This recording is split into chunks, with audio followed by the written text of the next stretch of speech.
recording has started. You may now type your names on the chat box for our attendance, okay? So please do type your full names on the chat box so your attendance for this synchronous session will be recorded. All right, so good morning once again, everyone. It's already Tuesday of the 5th week of our semester. Okay, so it's September 21st, and it's like what I have mentioned, it's the 5th week of the semester already. We're already halfway, almost halfway through with the semester, or at least one-third, if I'm not mistaken, one-third of our way to the end of the semester. Diba? Ang bilis ng panahon. Okay, so midterms will be coming up soon. I believe there's only 2 to 3 weeks left. After this week, there's only 2 to 3 weeks left before your midterms. So please do take note of our to-dos. Activity 1 should already have been done. Activity 2 and 3.1, 3.2, and activity 4 for this week should also be done as well. Okay, I haven't gotten around to checking again in TBL Hub because TBL Hub is experiencing some problems. So I didn't want to, especially when it comes to checking and recording responses and submissions. So I decided not to check as of the moment. That's why I cannot give feedback right away. But once everything is okay, I'll start checking once again. Okay, so there. All right. So for our class preliminary, I hope that you are well and healthy. No one got sick. Everyone is in a safe space. It's very difficult still. We're still on lockdown, very strict lockdown right now. I know that it's GCQ, but still the fields is ECQ. Okay, so it's quite strict, and you cannot really go anywhere else or move. You don't have the freedom to move just like before, which sucks. Whereas in other places, in other countries, they've been having concerts, they've been having a lot of events, they could hold their birthday parties in clubs. So plenty of things, all right? But yeah, that's the thing that we can do. We can just stay healthy and, of course, stay safe. If you can get vaccinated, please do get vaccinated. I think they're already vaccinating people who are 16 and above, correct? 15 or 16 and above. From 16 to 18, the registration is now open for it. I think, if I'm not mistaken, here in Makati, I believe it's already open. Or not, no, sorry. Is it open? I don't know. But I think they're gonna open it soon in Makati if it's not yet open. But in other places, they have already started vaccinating teenagers. So if you have the opportunity for it, please do sign up and get vaccinated as soon as possible. Vaccines help, trust me. Okay, so there. All right, for our class, before we start with our lesson recap, can someone please read our affirmation for the week? Justin, go ahead. Mistakes help me learn and grow. I can always be better. All right. Can someone read it again? Lawrence, go ahead. Mistakes help me learn and grow. I can always be better. All right. Thank you. And June Cyril, go ahead. Can you read it again? Mistakes help me learn and grow. I can always be better. All right. I hope that throughout the week and even after this week, you are reminded that mistakes are part of who we are part of who we will become in the future. It's part of our journey to be the best version of ourselves. So you don't have to take it against yourself. You don't have to take it harshly. All right, don't put too much blame on yourself whenever you commit errors, whenever you commit mistakes, because they are part of growing up. They are part of our becoming, kumbaga. Okay, our metamorphosis, our changing.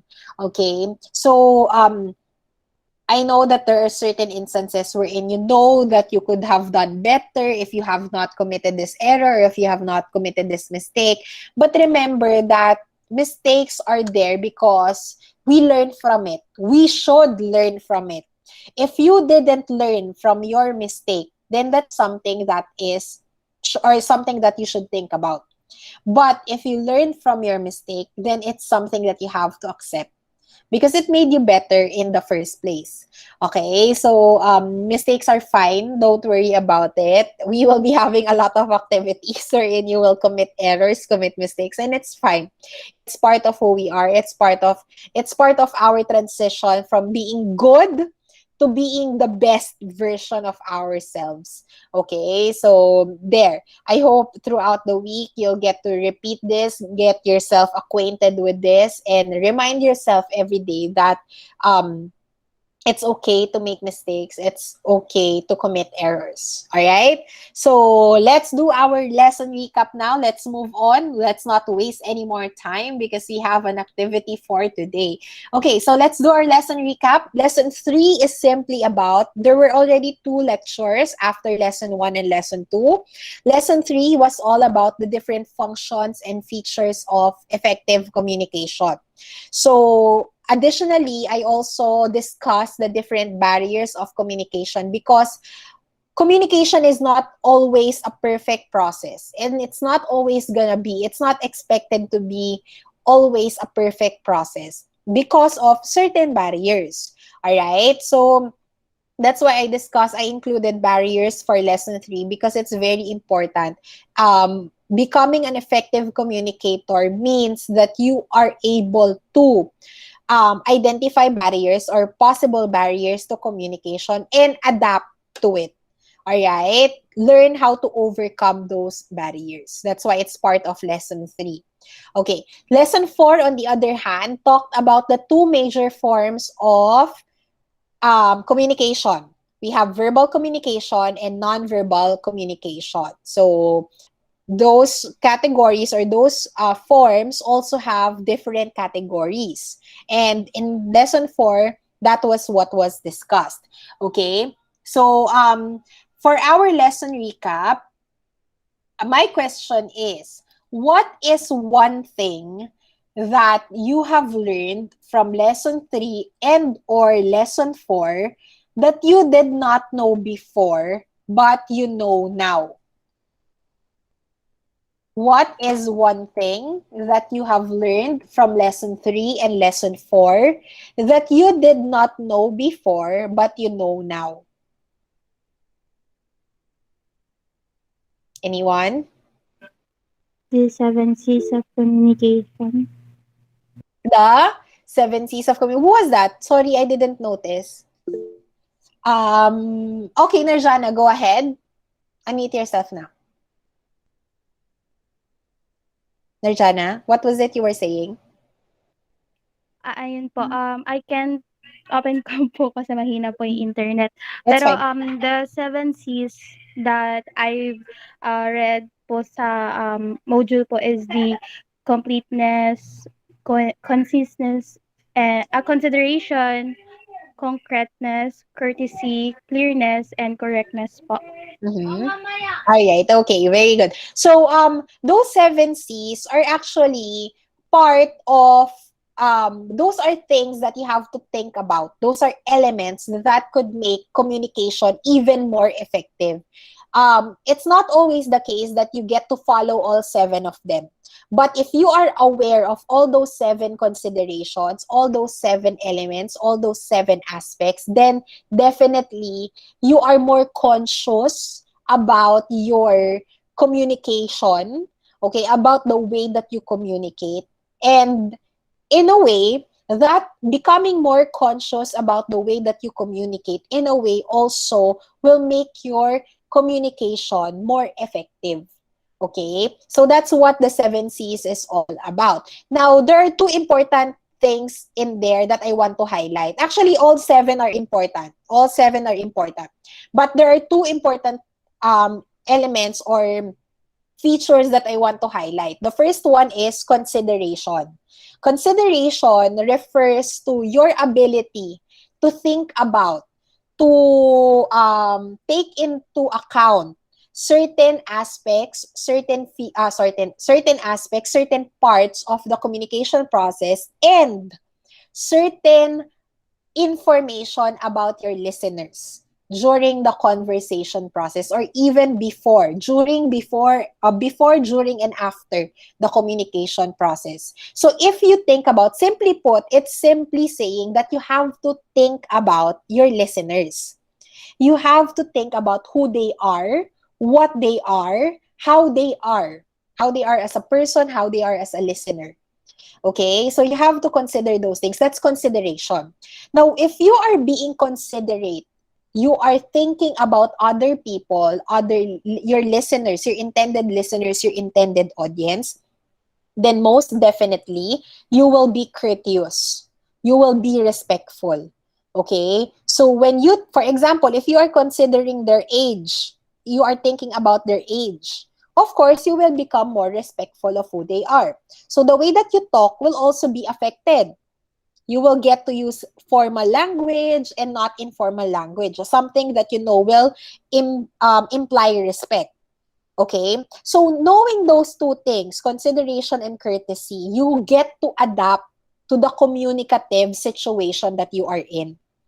You get to adapt to your audience so that the purpose of communication is fulfilled. And what is that purpose? It's for you to be understood and for other people to understand what you are saying. Okay? So that's why it's important to consider, to become more considerate, and to become respectful. Those two always go hand in hand. That's why I want to highlight those things. And it could be a cause of confusion, but those two always go hand in hand. Hindi nawawala yan. If you are being considerate, you are also being respectful. If you are being respectful, that means you were considerate. Alright? Okay, anything else? Anyone else? Ruel, go ahead.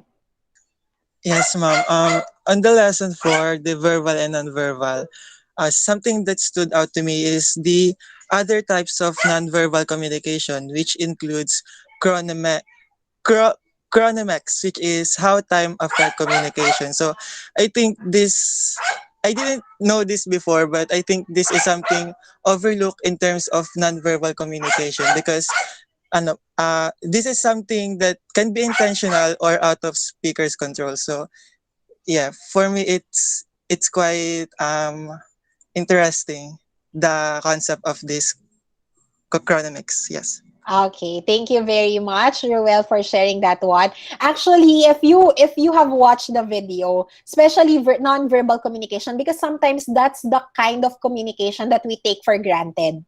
Would you agree with me? That's the thing that you don't really think about, correct? Yes or Yes. no? Yes. Yes po. Yes, Yes, ma'am. diba?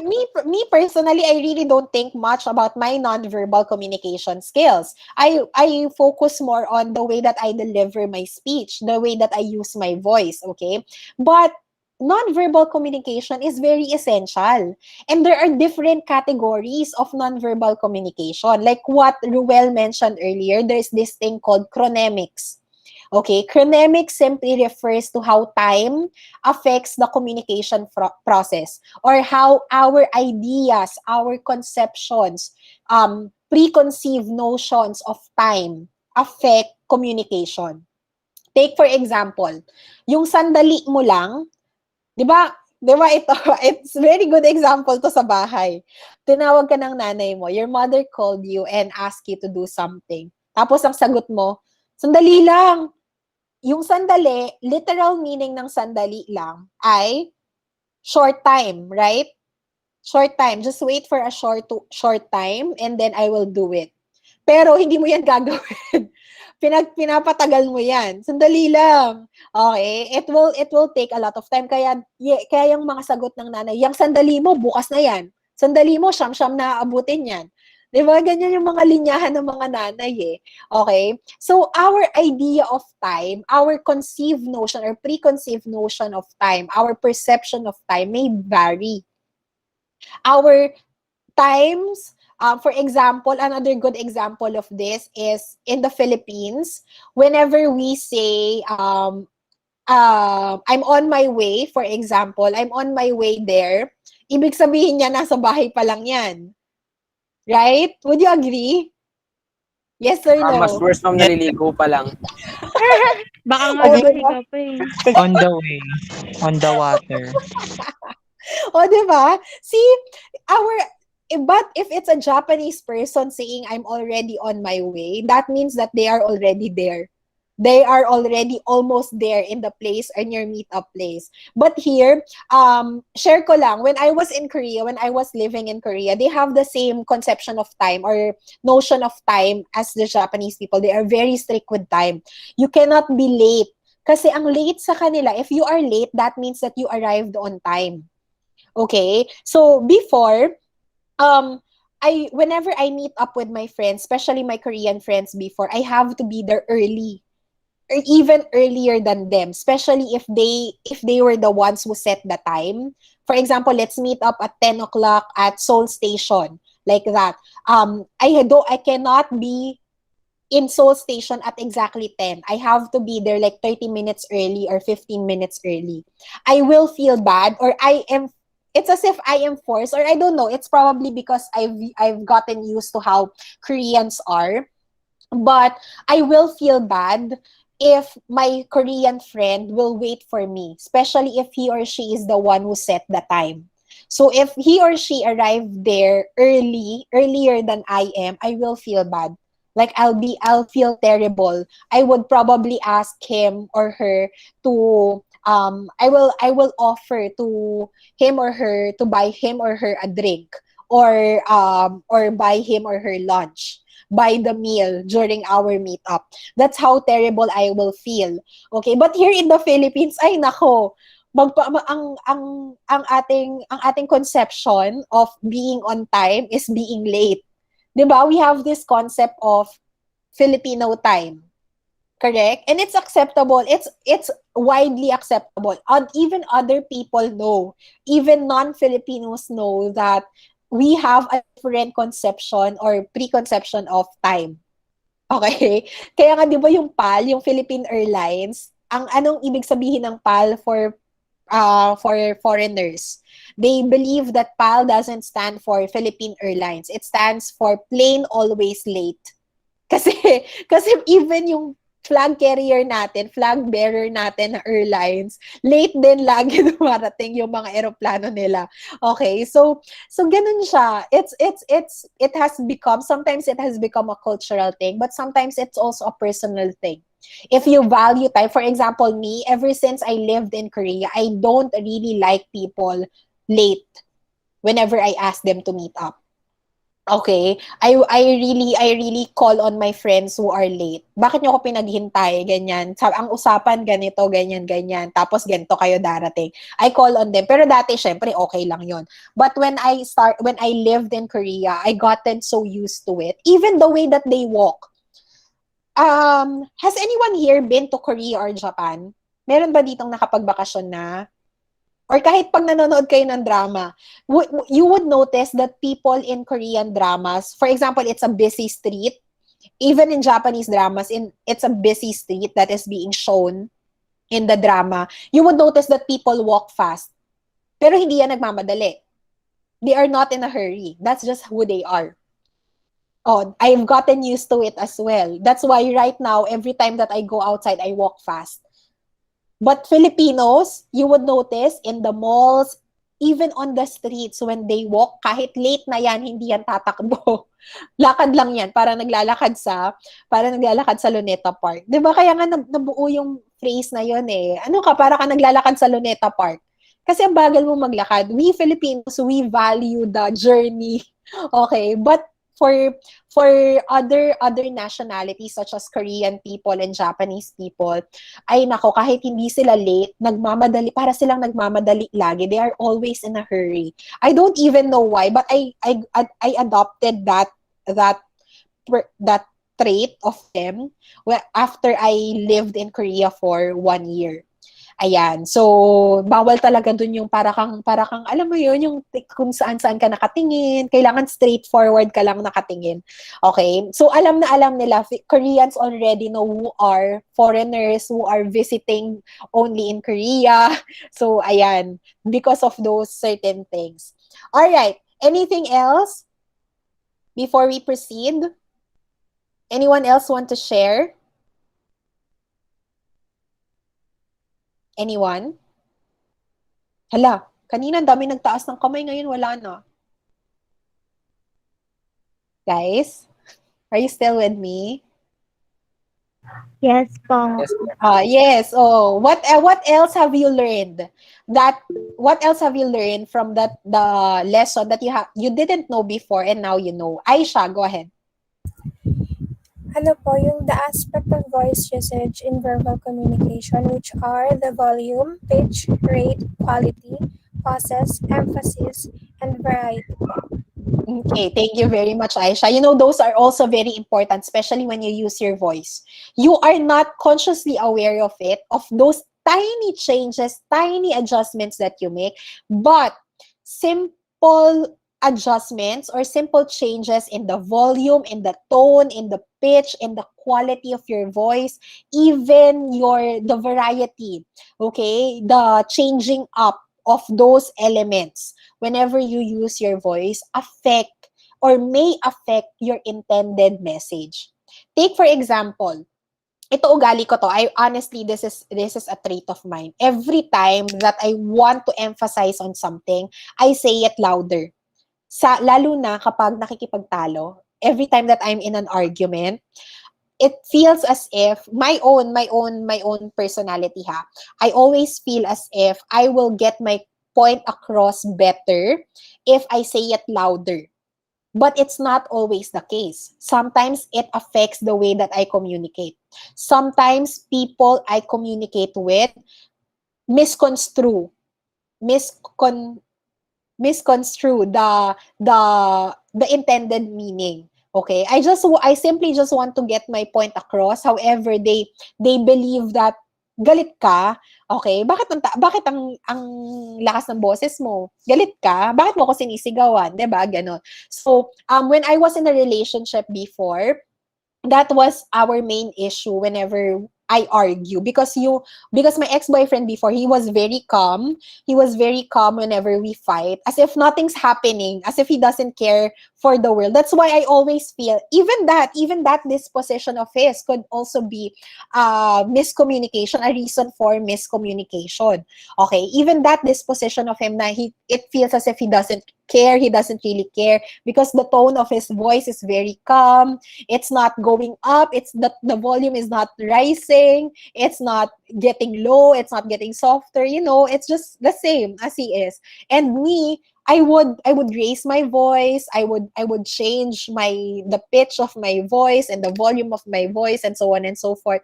So sometimes that could be a cause of confusion. Now, learning about those things, learning about how the mental state of one person, the emotions of one person could affect, okay, and could serve as a barrier to communication. That's something.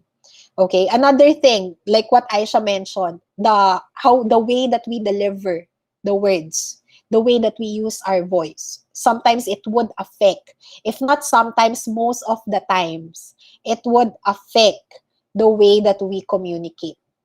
Sometimes our intended message will not be understood the way we intend it to be because of sudden changes in the way that we use our voice. And that's very important to consider.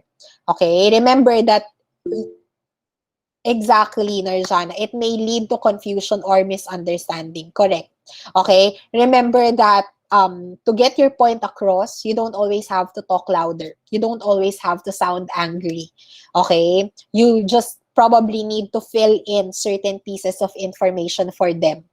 You probably just need to fill in certain gaps in the conversation that doesn't require you to raise your voice. All right, so things like that could be a good realization whenever we converse, whenever we talk with someone. Okay, last one. Can someone share another one? Eliza, go ahead. Maria Joy, Eliza. Okay po. To engage in verbal communication po, we also need to consider the following: appropriateness, brevity, clarity, ethics, vividness, pronunciation, articulation, and dialects po. All right, thank you very much. Those are still quite a lot, no? However, subconsciously you are already aware of those things. Subconsciously, they are already ingrained, instilled in your head. But probably you're just not, they are just not in the forefront of your brain. Why am I making this pronunciation errors? It's not just on the forefront of your brain, but subconsciously, on a subconscious level, they are already there. Okay? If the time comes, then probably you apply it to yourself. All right? But I want to point out from all the things that Alisa pointed out a while ago, I would like you to consider ethics. Ethics is very important whenever you communicate. Ethics means knowing what is right and what is wrong. So it's either, is it right to talk to that person, or is it wrong to talk to that person, or is it right to say these things? Is it not right to say these things? Okay, so ethics is also a thing wherein a concept, wherein ethical communication. Ethical communication is also a concept wherein you consider if it's gonna be okay for your listeners. Meaning, it's gonna be good for your listeners. It's not gonna do any harm for your listeners. So take for example, like this. Oo, tumaba yung kaklase mo. Pero tama ba na sabihin mong, uy, tumaba ka? 'Di ba? That's why they have this, correct? Eliza, you want to say something? Ayun lang po, hindi po. Kasi but possible po na maka-offend ka po talaga. Correct. Okay. Possible kasi na maka-offend ka talaga. It's possible and it happens all the time. That's why there is a rule that if a person cannot change what he or she looks like, or how he or she is presenting herself in like a few seconds right away during that conversation, then don't say anything about it. So take for example, do not comment on other people's weight. Because they cannot change it right away. Di naman sila pwedeng pumayat dyan eh. Magbabawas ba sila ng hangin? Hindi. Okay? They're not like balloons, or they're not like tires that could, let go of some air, and then suddenly they're thinner in an instant. No. It takes time. And for some people, it might take really a while. Okay, ibig sabihin a long period of time for them.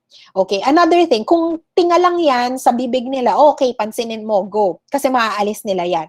But if it's something na, uy, ang dami mong pimples ngayon, stress ka, di ba? That could be, maybe your intention was just to ask, what's happening with you? You just want to connect with that person. But that could be offensive for that person. Okay, so you have to be careful.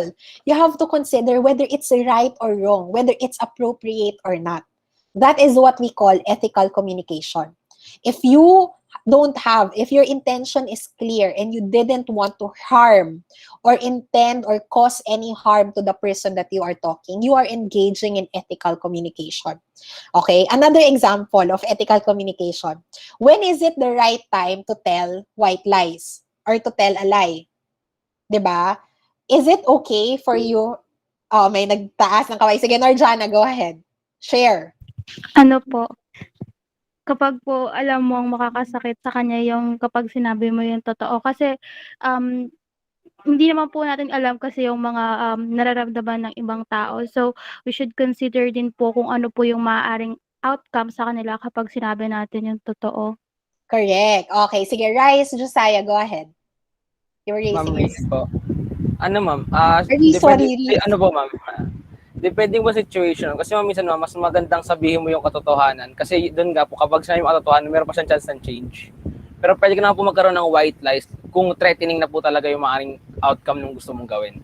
Correct. Okay, Eliza, you wanna say something? Ayun po, when is it important to say white lies po? When pag ayaw mo na pong dagdagan pa yung pinagdadaanan ng kausap mo, kasi maaari mo pong mapalala mo pa yung sitwasyon. Kaya, ayun po, pipiliin mo din po magsinungaling. Kahit ngayon lang po, kahit one time lang. Correct. Okay, Ruel, you wanna say something? Yes, ma'am. Tawag ito. Hindi naman po lahat ng magtatanong or lahat ng nakapalibot sa atin ay deserve ng sagot or ng truth. So, para po hindi na po lumaki yung, yung issue po, ganyan, or hindi po included sa discussion yung mga magtatanong ganyan, pwede naman po siguro magsabi ng mga, manipulated truth, ganon. Okay. Aisha, you wanna share? Go ahead. Kapag po siguro confident yung isang tao sa ginagawa niya or kung ano yung meron siya, mas better po na support na lang po natin siya, mas encourage pa po natin siya, ganun po. All right. Okay. So see, there are different situations that call for it. And is it ethical? Yes, because you don't want to harm that person. 'Di ba?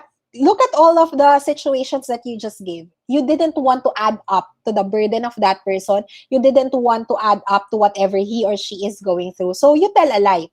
And it's fine. However, if you know that in the long run, it can harm that person, okay, then that's wrong. You are not practicing ethical communication. You tell the truth. All right? And like what Ruel has mentioned earlier, there are people who do not deserve the truth. So instead of engaging more with them, then don't. Okay? Cut the communication process altogether. Okay? Instead of you continuing with it and even lying more about it. All right? So there are different situations. And I'm guessing from your answers, you are aware of those situations. So it will not be a problem for you. But there are things like that you have to consider whenever you communicate verbally. Kasi remember, once you said it out loud, once it has been received, heard, listened to, there's no taking it back. Okay? So you have to be responsible with whatever it is that you are saying. And you have to know that it should cause no harm. It should not fuel any more fires in other people. All right? So that's how we do it. Okay, thank you so much for sharing. I really learned a lot from you guys and you seem so mature for your age, ha? Grabe. Okay, now anything else that you want to add? Is there anyone else who want to add up to the discussion? None? Okay, None po. none. All right. Are there any questions, clarifications that you want to make? Ruel, go ahead. Ano ma'am, yes ma'am. Ay, wait lang. I would like to make a position po ma'am. Hindi ko po alam kung na-brought up po siya. Okay. Ano po, for the sake no sa may, ano po, ano ba yan? Isa number 4 po na 7C, yung concreteness is which is yung sa may reliability po. Ano po, yung sa may tawag dito, yung sign language po is part po siya ng non-verbal communication. And doon sa may meaning po ng sign language is may nakalagay na tawag dito, words na naka-encode sa mga gestures. So, I think po dapat nasa verbal communication po siya. Since yung verbal communication is pertaining po siya sa use of words and hindi naman po siya dapat naka-vocalize agad kapag verbal. Kasi yung writing naman po is verbal communication siya, pero hindi naman po siya sinasalita, gano'n po. And rin po, parang parang sa medium rin po, which is yung sa may, kapag nagsasalita po, ang medium doon is yung sound frequency. Kapag nagsusulat po, is yung medium doon is yung mga characters. And kapag naman po nagsasalita language, yung medium po doon is yung hand gesture. So, I think po na na Dapat mas verbal siya. mas dapat po siya sa verbal instead of non-verbal. Okay. Yun lang po. Okay, good point. All right. So that's a good argument. However, let's look at it this way. Non-verbal communication refers to using our body, the movement of our body, gestures to relay a message. Okay? Why is sign language a part of non-verbal communication? Number one, unang-una, it's because we are using our body. Okay, number two, there are assigned already meaning to the gestures without even you saying the word. Okay, so take for example this one, it's family. When you do this, it's thank you. When you do the letters, they are assigned letters. There are not really specific words to it. Okay, but what I mean is that there are not really it's not as technical as when we are using verbal language. And verbal language more often than not, includes the use of the voice. our oral facilities. Okay, I know that written communication is also a form. Other books actually disagree with that notion that that written communication is a form of verbal communication. Other books would disagree with you. Other communication specialists would disagree with you on that one, because other people believe that written communication is a different form of communication altogether. So verbal, non-verbal, written. Yun yung main categories ng ilang libro. Okay, but for my resources, they categorize written communication under verbal communication. So my point is, it's because we are using our body to communicate when we are using sign language. Unlike when we are using written communication, di ba specific yung words na sinusulat natin eh. Those could be verbalized as well.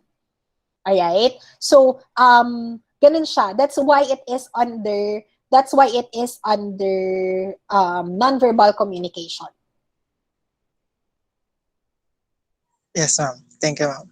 Okay, ayon. So there's a specific there are words or meaning already assigned to the actions, the gestures. Okay, so which makes it easier for other people to understand it. But that doesn't necessarily mean that it's already verbal just because it's there's meaning assigned to it or meaning attached to it already. But since we are using our bodies to express it, it's a form of non-verbal communication. Our behavior, our disposition, it's a form of non-verbal communication. Okay? So, ayun po siya. Okay, but that's a very good, how do I say this? Input, Ruel. Very nice. Okay, anything else? Yes. Ano, ma'am? May isa pa, ma'am. Go ahead. Ano, ma'am? Pero nasagot na naman po siya. Gusto ko lang parang sabihin po ulit, which is, ang tanong ko po sana is, saan po mapafall sa category yung mga military codes? For example, is yung Morse code po and yung mga Braille po para sa mga blind people, which is nasagot na naman po para sa may another category ng communication, which is written communication. Correct. We could categorize them as written communication. Kasi, yun nga, other people would really categorize it as a different form of communication altogether. But I will not argue on that one because they are professionals in the field of communication and they're specialists on the field of communication. But point is, the fact that it communicates something, then that's already a form of communication. Okay, so ayun. Anything else? Anything to add up? Thank you so much for your inputs. Those are very critical inputs, ha. Good job. Okay, anything else? Anyone else who would like to share? Questions, clarifications, inputs that you have? None? None po ulit for me. Ano po, ma'am? Okay, none. Okay, sige. Alright, so because of that, we'll move on to our activity. Okay, so you already know, I already posted the group activity, correct? I mean, the groupings for this activity, right?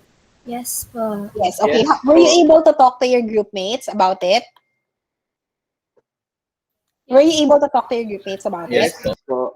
Okay, very good. Okay, so since you already know, have you already decided who are going to take on the challenges? Yes po. Yes po. Okay, so we will proceed. Okay, so for today, we will be playing. Actually, this will extend until next week. So we will meet again next week.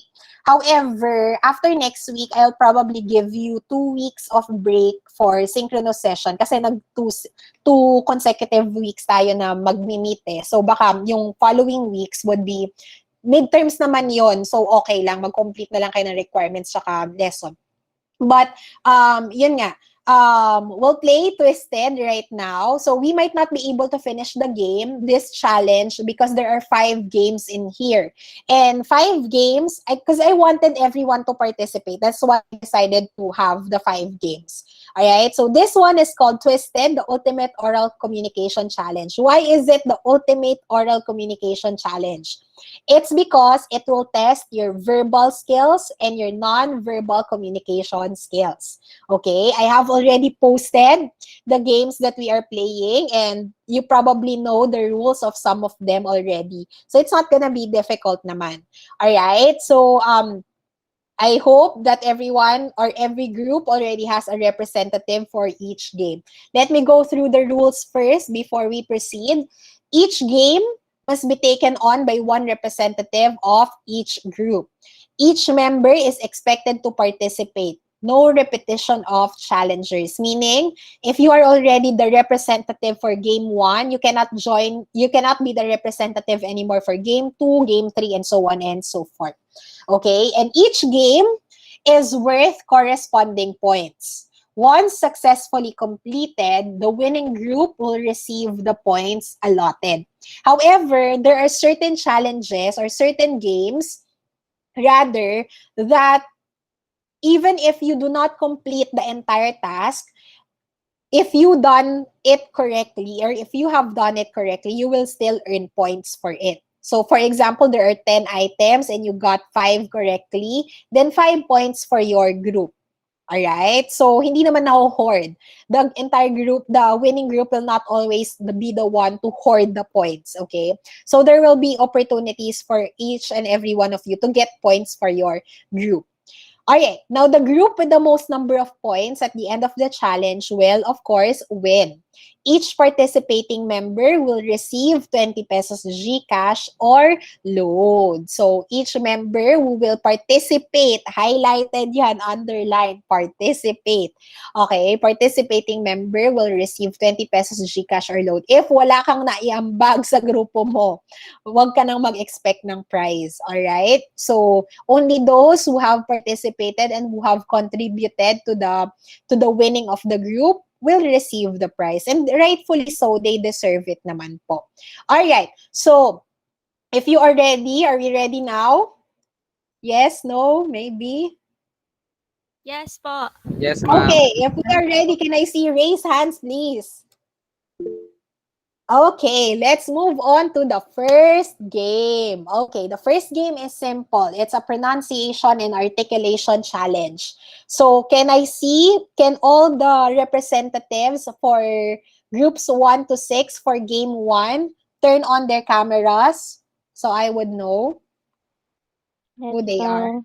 Triksha, is it Triksha or Trisha? Rickshaw po.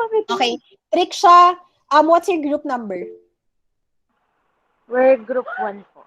Group 1. Daniel, what's your group number? Group 3, ma'am. Group 3. Julian, what's your group number? 6, ma'am. 6. Okay. Althea, what's your group number? 4 po, ma'am. 4. Alright. Who else did I not call?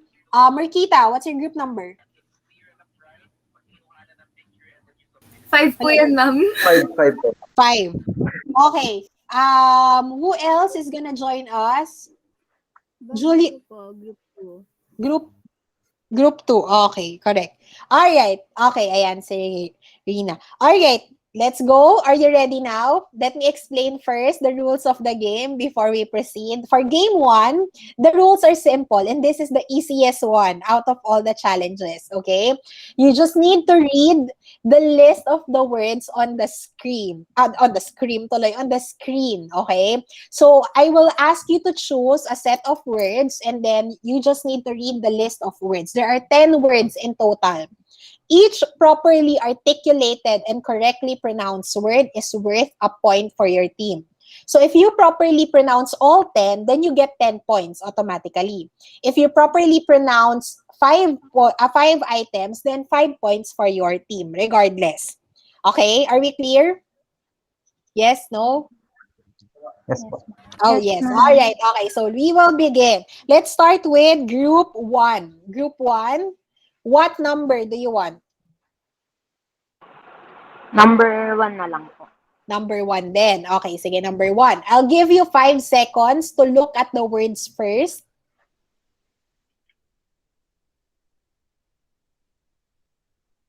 Okay, you can start reading them now. Exciting genre, chocolate, dinosaur, pronunciation, says women, yoke, police, vehicle. Okay, correctly pronounced word, 9. Okay, 9. Hala, saan ako nagkamali? Okay, let me just point that out. Let me read it. Exciting is not pronounced as exciting. Okay, it's exciting. As in egg. Like this. Okay, so it's not exciting, it's exciting. Alright? Genre was pronounced correctly. Tama ba? 8 pala. 8 points for group 1. Okay, 8 points. Because chocolate is not pronounced as chocolate. It's chocolate. Let me type it down. Chocolate. Okay? Again, it's not chocolate. It's not chocolate. It's chocolate. So, I don't wanna hear you anymore say, ma'am, pahingi po ng chocolate. Chocolate. Okay? Chocolate. So, there. Dinosaur was pronounced correctly. Pronunciation, please do take note. If it's the noun, it's pronunciation. If it's the verb, please do take note of the spelling. Pronounce. Okay? If it's the noun, it's pronunciation. If it's the verb, it's also spelled and correctly pronounced as pronounce. Ayan, maraming nagkakamali na estudyante dyan. Norjana, yes, go ahead. You wanna say something? May tanong po ako, ma'am. Di ba ma'am merong, sa iba't ibang country, meron silang sariling pronunciation ng mga words? Correct. Yes. So, pwede po ba, i-state kung anong pronunciation yung gagamitin? Tapos, sige. babasahin po siya, ganon. No. We'll stick with American English for now. Because that's the widely accepted pronunciation. And that's standard, correct. Standard American English. Correct. Standard American English tayo. Because that's the widely accepted pronunciation. Not, oh my God. May I just share as well? Kanina din merong nag-British pronunciation sa akin. And I was like, huh? Okay. No British pronunciation tayo. Okay. Kanina, I swear, nung sa tongue twisters pa yun, British pronunciation yung ginamit niya, tongue twister. And I was like, standard American English tayo. Because that's the dictionary pronunciation as well. Okay? So, there. Alright. Okay. So, again, 8 points for group 1 for this round. Okay, congratulations. Exciting. Okay, next, let's move on to group number 3. I'm writing the scores. Hindi nyo nakikita. Yan, I'm writing the scores. Group 3. Group 3? Yes, ma'am. Choose a number.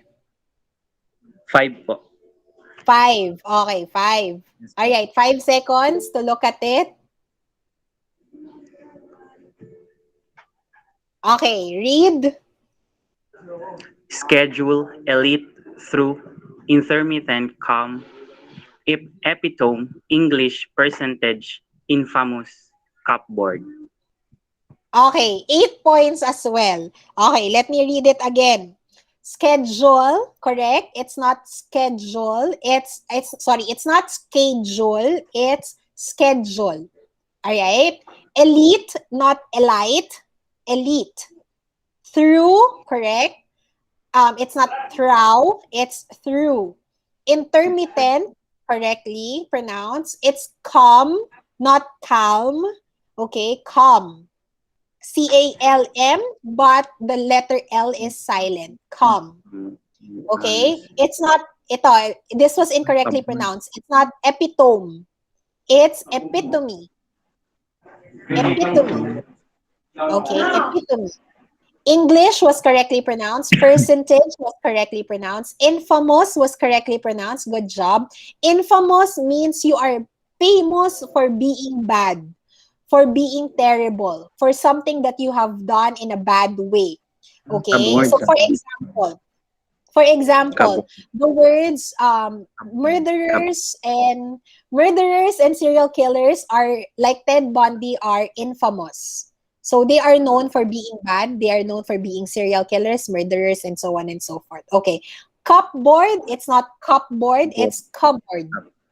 Sabi niya. Cupboard. Cupboard. Yan. Okay. So, cupboard. Silent P. You don't pronounce. Di ba si Harry Potter ganon? Who lives under the cupboard? C-U. Cupboard. Okay. So, it's cupboard, not cupboard. Okay. 8 points. Good job. All right. Let's move on to the next one. Group number 6. Ma'am. Okay. Hi. Julian, choose a number. 2. 2. Hindi ba ito na yung kanina? Hindi pa. Okay, hindi pa. Alright. Sige. 5 seconds to look at it first. Alright. Go ahead. Interesting, sweet, restaurant, receipt, coupon, breakfast, pizza, vegetable, cucumber, lettuce. Okay. 9 points. 9 points. Let me read it.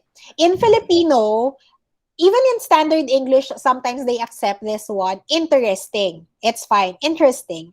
Interesting. However, if you are going to really look at the pronunciation of it or look up the pronunciation of it, it's interesting. We don't say the E. Interesting. Okay? And then sweet was correctly pronounced. It's not suit, the one that you wear. If it doesn't have the E, it's the one that you wear, suit. But if it's with the E, it's pronounced as sweet. Okay? Restaurant was also pronounced correctly. Hindi yan restaurant. Okay? It's restaurant. And then receipt, silent P, receipt. Coupon, not coupon. Okay? It's coupon. And then breakfast, not breakfast. Dito nagkamali. Pizza. It's not pizza. It's not pizza. It's pizza. Okay? Pizza. Vegetable is correct. Cucumber was also pronounced correctly. Cucumber, not cucumber. It's cucumber. And then lettuce. Alright? Pronounced correctly. Good job. Okay, next one. So 9 points. Group number 4. Choose a number. 3 po. 3. Okay, let's see. Okay, 5 seconds to read. Okay, start now. Education, dessert, SAR, parenthesis, comb, calm, subtle, confirm, plumber, rampaging. Okay, 8 points. 8 points. Let me read it again. Education was correctly pronounced. Dessert was correctly pronounced. So, if it has double S, with this one, it's dessert. If it has single S, it's dessert. Yung desierto. If it's dessert, then it means that it's the sweets that you eat after you eat a full meal. Okay? And then, it's not sour. Dito nagkamali. It's not sour. It's sour. Common error to ha. This is a very commonly mispronounced word in the English language. It's not sour, it's sour. 2 syllables, sour. All right, parentheses was correctly pronounced. Comb was correctly pronounced. Calm, subtle was correctly pronounced. It's not it's not confirm, it's confirm. All right, and then plumber, silent B. And then rampaging. All right? So 8 points all together. All right. Next one. Let's move on to the next one. Group 5. Hello po. Okay. 6 po. 6. 5 seconds to read it.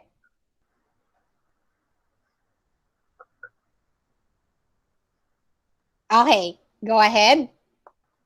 Anyway, hyperbole, prestigious, K, Sig, kernel, almond, library, stomach, definitely. Okay, 7 points. 7. Let me read it again. Anyway, okay, is incorrect. Was correctly pronounced anyway. It's not hyperbole, it's hyperbole. Actually, hyperbole. Dapat siya. Yun dapat yung tone niya. Hyperbole. Okay, but it's hyperbole, it's fine. Okay, prestigious was correct. Ito, tricky. It's spelled as quay. It's spelled as quay, but it's pronounced as key. Key. Diba? Ang confusing. It's not quay, it's key. Okay, and then it's spelled as segue, but it's pronounced as segway. Segway. Segway. As in, isegue mo na. Isingit mo na. O, di ba, Riz? Alright. So, this is tricky. I will not blame you if you don't know the pronunciation. Because me, when I encountered these words before, I also didn't what? Segue yung spelling niya, pero segue ang pagkakapronounce sa kanya. Alright? So, it's segue. That's how you spell the word, ha? Yung isegue mo na yan, okay? May points for difficulty. That's why I asked the representatives to choose. Alright. Colonel was correctly pronounced. Very good. It's not colonel. Okay? It's not colonel. It's colonel. Very good. Okay, and then Amond was also correctly pronounced. Remember, silent L tayo. Library. Apparently, other people mispronounce this as library. I don't know why. Stomach. Other people mispronounce this as stomach. And then definitely is mispronounced as definitely. I don't know why. Okay, so those were correct. Only the 2, 1, and hyperbole. Okay, so hyperbole, key, and segue. Alright, so I hope that's clear. Next, last one, group number 2. Choose. Anong lipa natin? 4? 4 kwata. Tapos na to. Tapos na, di ba? Yes, no? Hindi pa nga. Hindi pa po, ma'am. Okay, sige. You know better than me kasi kanina pa ako nagkaklase, so I don't know. Alright, 5 seconds to read through it. Thumb, Wednesday, Ay, wow. picture, sword, thought, Arctic, vision, salmon, photograph, jewelry. Okay, very good. 9 points. Let me read it again. Tomb, it's not tomb, it's tomb. Okay, tomb. Wednesday, as in parang may Z sound siya in the middle, not Wednesday, like some people pronounce it. It's Wednesday. Picture, sword, cloth, Arctic, tuition, salmon, silent L, once again, silent L. Photograph, remember, PH, photograph, jewelry. Okay, so 8 points for group 2. Good job. Alright. Okay, so now, let's do a score recap. Group 1, 8. Group 3, 8. Group 6, 9. 4, 8. 5, 7. Group 2, 8. Alright, let's move on to the next part. Game 2. Representatives, please turn on your camera so I can see you. Representatives for our tongue twister challenge. Oh, Nerjana is our representative. Julius. Who else? What happened? Oh, Christian. Andrea. Who else is our representative?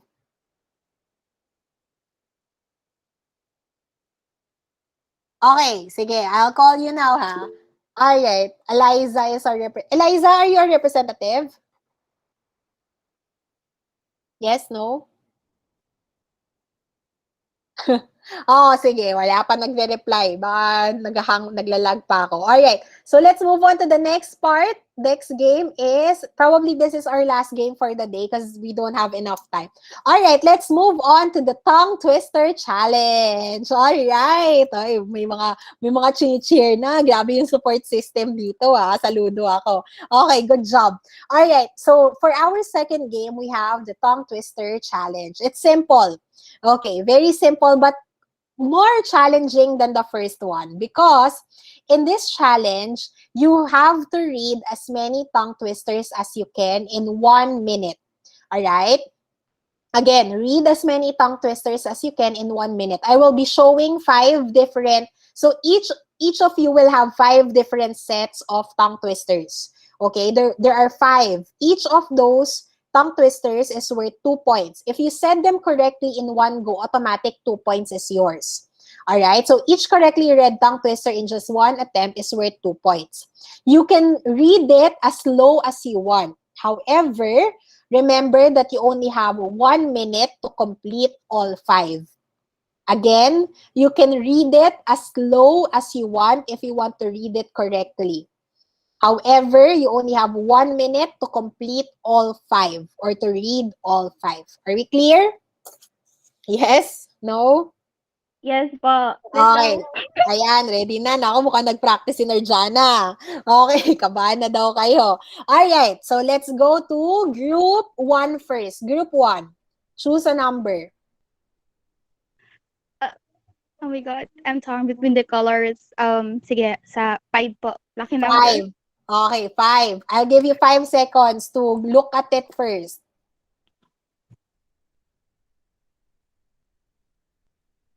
Okay. Once I say go, you can start reading. 1, 2, 3, go. He threw 3 free throws. Wayne went to Wales to watch walruses, rolling red wagons, rolling red wagons, rolling red wagons. I've never viewed a vid as valued. I saw Susie sitting in a shoe shine shop.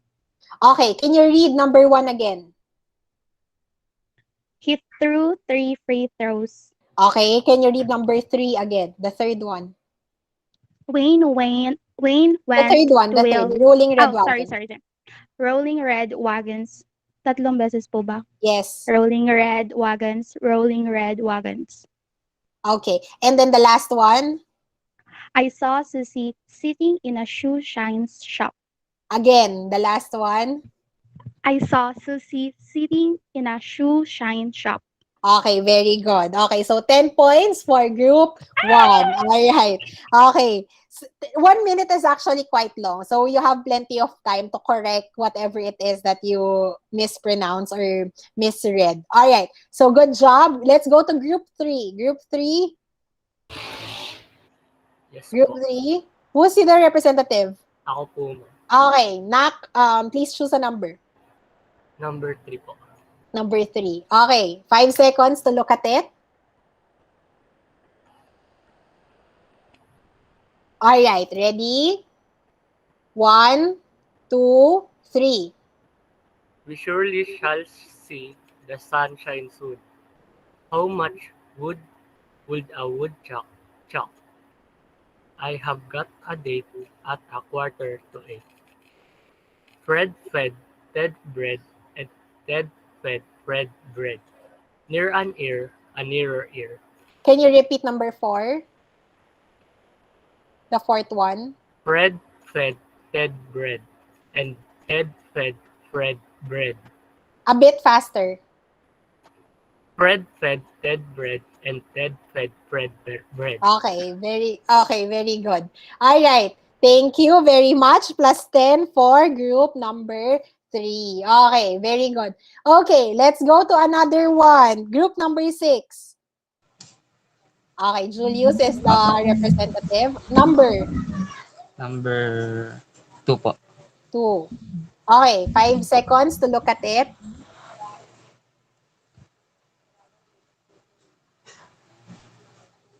Okay, ready? Ready? At the count of 3. 1, 2, 3. Go. I saw a kitten eating chicken in the kitchen. I thought of thanking you. Eddie edited it. So so this is the sushi chef. I slit the sheet I slit, and on the slitted sheet I sit. Okay, very good. Nag-pause talaga muna siya para basahin na maayos Hindi ko yung hindi ko masyado makita kasi ma'am. okay. So, this is the sushi chef. Okay, very good. Okay. So, 10 points plus 10 points for group number 6. All right, let's move on to the next one. Let's have group number 4. Group number 4, Number 1. Andrea. Number 1? Yes. Okay, number 1. 5 seconds to look at it.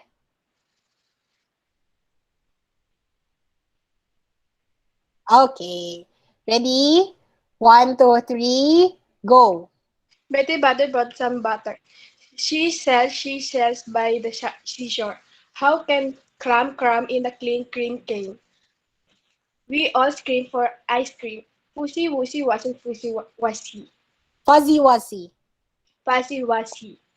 Okay, read the second one again. She sells by the seashore. How about the third one? How can a cram in a clean cream cane? Can. The fifth one. Pussy Wussy wasn't Pussy was he. Number 2 again. She sells by the seashore. Number 3. How can a clam in a clean cream can? Fifth one. Fuzzy Wuzzy. Fussy Wussy wasn't Fussy was he. Again, number 2. She sells by the seashore. Okay, there's time left. You got 2 correctly. The first one and the fourth one. Okay, let me read it. She sells seashells by the seashore. Pati tuloy ako, nabubulol na. Okay, she sells seashells by the seashore. Okay, next one. How can a clam cram in a clean cream can? Next, Fuzzy Wuzzy wasn't Fuzzy was he? All right. Okay, so that's it. Plus 4 points for group number 4. All right, let's move on to the next one. Group number 5. Hello po, ma'am. Hello. Okay, ready? Opo, ready. Okay. Ariel, how do you say your name? Ariel or Ariel? Irel po. Irel. Okay, sorry. Irel. Okay. Irel, number? Yung natitira na lang po. 2 and 5 ata. Correct? Tama ba? I know 5 is already done. 2 and 4? Tama ba? Or 6? Yes po. Ano na lang po? 4 na lang po siguro. 4. Let's see. Okay. Hindi pa ito tapos, no? Hindi pa po. Okay. Alright. Let's go. 5 seconds to look at it. Okay. Ready? At the count of 3. 1, 2, 3, go. A big black bird sat on a big black rug. 9 nice night nurses nursing nicely. Peter Piper picked a pick of pickled peppers. 10 spent 10 cents for eggs. Plus message, plus message, plus message. Okay. Plus message. Okay. Repeat number 1. A big black bird sat on a big black rug. Okay, correct. Repeat number 3. Peter Piper picked a pick of pickled peppers. Peter Piper. Peter Piper picked a pick of pickled peppers. Number 5. Plus message, plus message, plus message. Flash message. Flash Again. message, plus message, plus message, plus message. Number 3, again. Ted spent 10 cents for eggs. Number 3, Peter Piper. Peter Piper picked a pick of pickled peppers. Number 5, again, flash. Flash message, flash message, flash message. Okay. Time's up. So, two items correctly as well. Let me read it. Peter Piper picked a peck of pickled peppers and then flash message, flash message, flash message. Okay, so plus 4 points for group number 5. And then the last one, ay, tapos na to, di ba? Tama ba? Tapos na to? Tapos na. So, Yes po. 3, tapos na rin tayo dito. 6, hindi, tapos na to. Tapos na ba yung 6? Hindi pa po. Hindi pa po. 6. So, group number 2, 5 seconds to look at this. Okay po. Kasi Justin pala eh. Alright, ready? Ready now? 1, 2, 3, 4, go. If a dog choose shoes, whose shoes does he choose? I wish to wash my Irish wristwatch. Snap, crackle, pop. Snap, crackle, pop. Snap, crackle, pop. A skunk sat on a stump. I'll see you at the gate, so don't be late. Repeat number 1. If a dog choose shoes, whose shoes does he choose? Again, number 1. If a dog choose shoes, Whose shoes does he choose? Okay. All right. Good job. So again, all correctly read. 10 points for group number 2. Okay. So if a dog choose shoes, whose shoes does he choose? Medyo ano siya, no? But you got I wish to wash my Irish wristwatch a while ago correctly. This is quite tricky because of the SH thing. All right. Okay, so good job everyone. All of our participants are very much ready, ha? Okay, let's do a score recap once again. Group 1, 18 points. Group 3, 18 points as well. Group 6, 19 points. Group 4 got 12 points. Group 5 has currently 11 points, sorry. And Group 2 has 18 points. Alright. Hindi na kaya eh. Kasi ano yun, charades. Our next game is supposed to be, let me go, charades. So it's gonna take a lot of our time. At least 12 minutes for it. Okay, at least. So we will not be able to finish everything. Okay, so it's 11:42 already. We'll continue this activity next week. All right, so please, your classmates, si Marga, oh, don't worry, next time naman, meron pa. Ano ba kayo? We'll continue the game. We will finish all 5 games next week, so that you can also receive your prize next week. Alright? So, meron pang time para mag-strategize. The remaining games are Pictionary and charades. So, you have to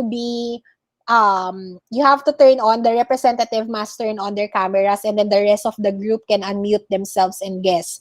Whereas in Pictionary, someone needs to go to the Jamboard. The representative needs to draw on our Jamboard. Okay, so explore the sites. You have plenty of time. Sorry for burping. Okay, you have plenty of time for that one. So you can still practice. Para pagdating natin on next Tuesday, we will have a smoother class and we could finish early as well. Okay? Kasi yun lang gagawin natin. How do I call this? Games lang tayo. And then maybe if you have questions for about lesson 5, then we could discuss lesson 5 as well. Alright? So any questions, any clarifications that you want to make? Eliza, go ahead. Ma'am, about po sa quiz na 3.1, may fix po ba na score ang highest po? I think 20, if I'm not mistaken. How many items was there? Because I forgot already kung 15 or 20. 15. So 15 items times 2, 30. Okay po. Parang Pero, ganun. ma'am, ano po, ako po kasi nag-attempt po ko nung una. Nakuha po ako ng 17.33. Tapos nag-attempt Baka po 20 points nga lang. Nag-attempt po ako ulit. Tapos, nagbago po ako ng answers, pero hindi po nagbago yung score. So, nag-ask po ako sa iba kung ganun din po ba yung scores nila, kung nagbabago po through the attempts po. Hindi daw po, fix na po yung ano. I know why. Probably because it's averaged. It's already average. Your attempts, the score that you are looking at is already average. Let me check the history. I will check the history and I will get back to you on that. Because if you, for example, if you had already many attempts, then the average will show. But if the first attempt is the same, then definitely I mean, you only had one attempt. Ha? Sorry, Same Eliza. lang po yung yung score ko po dun sa una tapos sa second. Pero nag-iba po ako ng answers that time po. So, hindi ko po alam kung... Same situation lang din po sa akin, ma'am. Sige, I will look at it. I will look at the quiz. Baka mamaya may glitch or baka may setting ako na hindi na ayos. But I will look at it and I will get back to you on that. Quiz number 3.1 and 3.2, same? Yes po. Apo, same. Okay, sige. I will look into it. Alright, don't worry. I will look into it. And anyway, all your attempts are recorded naman po. And if you will not be able to see it, then I will tell you na lang kung ano yung scores ninyo. Alright, any other questions, concerns, clarifications? None? Are you sure? Ma'am. Yes, Ruel, go ahead. Sa may Pictionary ba, kailangan naka-open cam yung magdo-drawing po? Not necessarily. Yes. I will be sharing the Jamboard para makita ng lahat. So I will be Nice. the one sharing their Jamboard. The representative must go to the Jamboard, must access the Jamboard and use the Jamboard to draw. Okay? So ako yung mag-share, kayo magdo-drawing lang talaga kayo doon. Pero wag niyo ibibigay yung sagot doon sa inyong mga kagrupo. Alright? So there, huhulaan lang nila base doon sa nakikita nila. Okay? So any other questions, clarifications? For charades, you really have to. The representative really has to turn on their cameras kasi paano makikita, 'di ba? Okay. Kaya nga mag-practice na kayo, you have to practice on for the representatives, practice drawing on Jamboard using Jamboard. Kung cellphone yan kasi madali lang dahil yung kamay niyo. Pero kapag mouse, medyo matrabaho kapag mouse. But anyway, practice so that you are ready for it. Okay? Practice operating or make kalikot on Jamboard so you would know what to do and how to do it.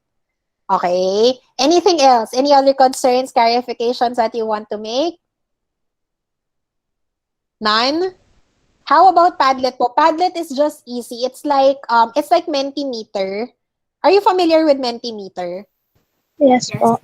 Oh, parang Mentimeter lang siya. Mag-add lang kayo ng sagot nyo doon. So, I will show it to you right now. Wait lang, para alam nyo. So, ito naman kasi padamihan naman to. Let me open Padlet.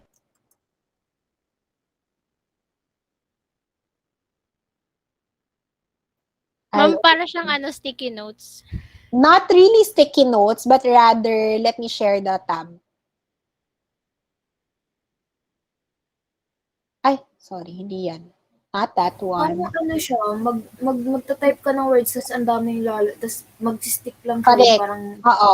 Mag-add lang kayo. Wait, let me just share it. At, sorry. Hindi ko kasi kayo makikita kapag, let me share a window.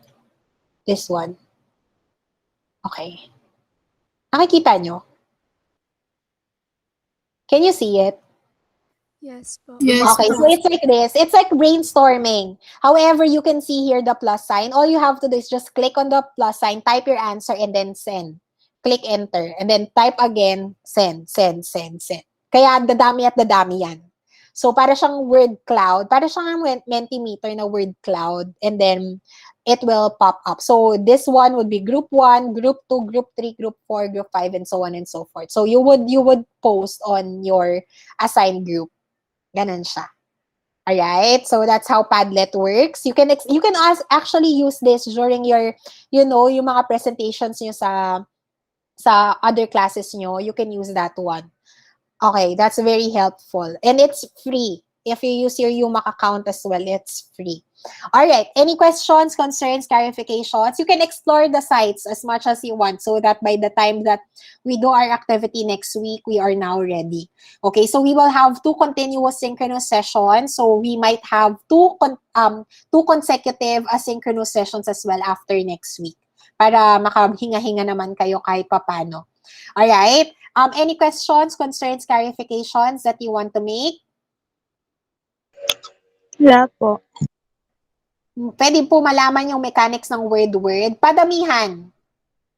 You are given 2 minutes, if I'm not mistaken, 2 minutes to do it. And then padamihan kayo ng may input. Ganun siya. synonyms po. Ha? Synonyms po or Doon natin malalaman. Words. Words. Okay, words. Basta words. Kailangan 1 word lang siya. Kailangan 1 word lang yung ipopost nyo. Bawal phrases, bawal sentences, kailangan 1 word. Yun lang. Sa Pictionary yan, ma'am? No, in the word challenge, word list challenge. Mahirap sa charades, kalaban yung wifi. Oo nga. Pero that's why your representative has to have a stable internet connection. Kaya ako sinabi sa inyo in advance so that you could strategize. O sino yung may malakas na internet connection? Sino yung pwedeng magbukas ng camera nila? Ganito. Okay? So, ayan. That's how we are going to do it. Alright? Any other questions, concerns, clarifications that you want to make? For those who came in late, please don't forget to type your names on the chat box so that your attendance will be recorded for this synchronous session. And also, please do not forget to mark yourself present in in TBL Hub as well. All right. So if you don't have any questions and you have already done your attendance, thank you so much, G12-01 STEM, for joining me today. I hope you had fun. We will continue with our games next meeting. Okay, see you. Bye-bye po. You may now leave the room. Thank you. Very Thank you much. po. Thank you po. po. Bye. Arigato. Thank you po. Happy lunch. Happy lunch.